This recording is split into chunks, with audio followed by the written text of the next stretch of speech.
Hawak na isang sub-commander ng Abu Sayyaf ang Jordanian journalist na si Bakir Abdullah Attiani at ang kanyang dalawang Pilipinong crewmen.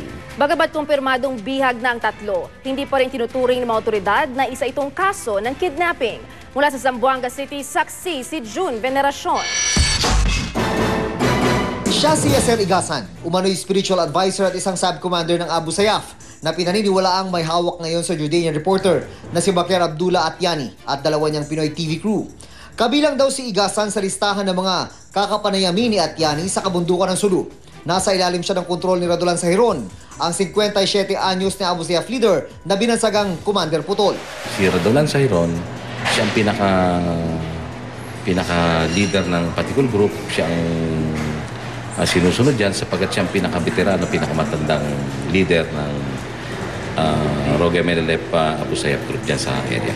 Sa pagkakaalam ng gobyerno ng Pilipinas, wala pang ransom demand ang mga bumihag sa grupo ni Attiani. Sa pinakahuling nakalap na impormasyon ng Sulu Police, maayos naman daw ang lagay ng tatlo. Bagamat, hiniwalay na si Attiani sa dalawang Pilipino. Hindi siya nakatali man o nakakulong. Yun ang natatanggap nating mga report. At kahit hostage na ang turing sa grupo ni Attiani, hindi raw sila itunuturing ng mga kidnap victim. Walang persahang pagkuha sa kanila. Sila mismo ang volunteer o sila mismo ang on their own will, sila ang nagpunta raw. Sa ngayon, hindi raw muna magkakasa ng search and rescue operation sa tatlo ang pulisya para di raw sila malagay sa alanganin. Mula sa Zamboanga City, June Veneracion ang inyong saksi.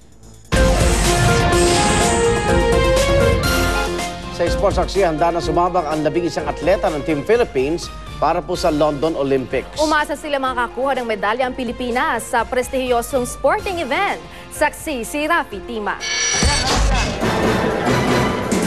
Sila man ang isa sa pinakamalit na Olympic delegation ng Pilipinas sa kasaysayan. Buong-buo pa rin daw ang kumpiyansa ng 11 nating delegado sa papalapit na London Olympics. Di bali lang mas marami pa ang kasama nila mga opisyal at coach na aabot sa mahigit 15. Sa boxing, kung saan umaasa ng unang gold medal ang Pilipinas, tanging si Mark Anthony Barica lang ang nag-qualify. Sa light flyweight category, pareho kung saan nakasilver si Onyok Velasco noong 1996 Atlanta Olympics. Naisip ko sila kasi kumbaga sa sarili ko, sinasabi ko kaya nga nila. Ako ngayon na maraming suporta, maraming mga bagay na binibigay sa kanila noon, hindi masyado. So sabi ko, kakayanin ko rin.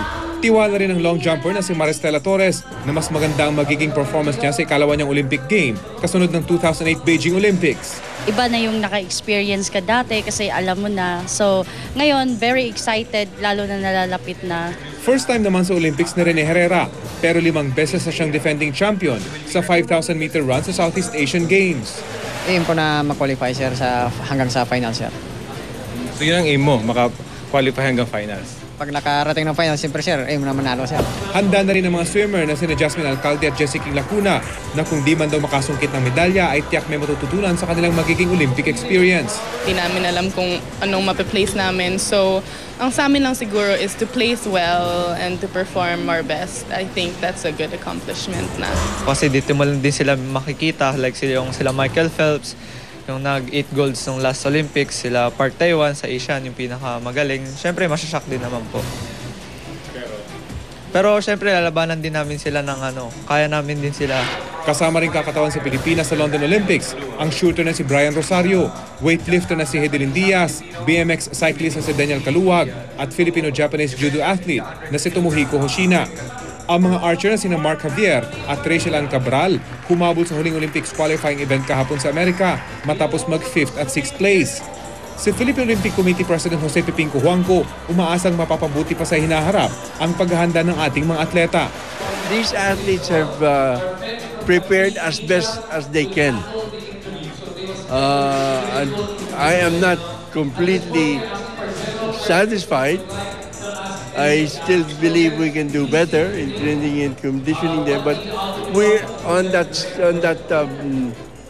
step to have them prepare better. Sa kasaysayan, nakakasyam na Olympic medal pa lang ang Pilipinas, 2 silver at 7 bronze. Ako si Rafi Tima, ang inyong saksi. Samantala, binigyan parangal ng UP Alumni Association ang ilan sa mga natatangi nitong alumni na may malaking kontribusyon sa lipunan. Siyam na personalidad ang ginawaran ng Lifetime Achievement Award at isa sa kanila, si GMA Chairman and CEO Attorney Felipe Gozon na nagmula sa UP Class of 1962. Naging saksi sa parangal ang may bahay at mga anak ni Attorney Gozon.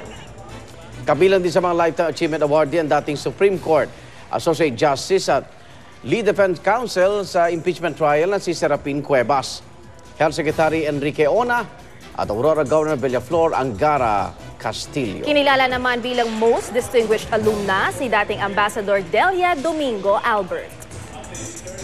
Ako ay very honored by the recognition given to me by UP. Alam mo naman, ang UP is the best university as far as I'm concerned.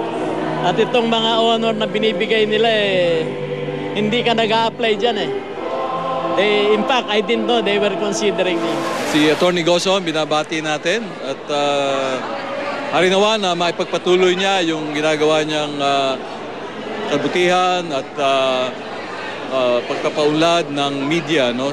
Lalo na ng television, no? Sa ating bansa. At sama-sama natin saksihan web musical tungkol sa buhay ng tinaguriang dancing inmates ng Cebu. Gagawa ng stage version sa New York. Balitang hatid na nag-iisang liga ng katotohanan. Sa sama-sama natin pagiging saksi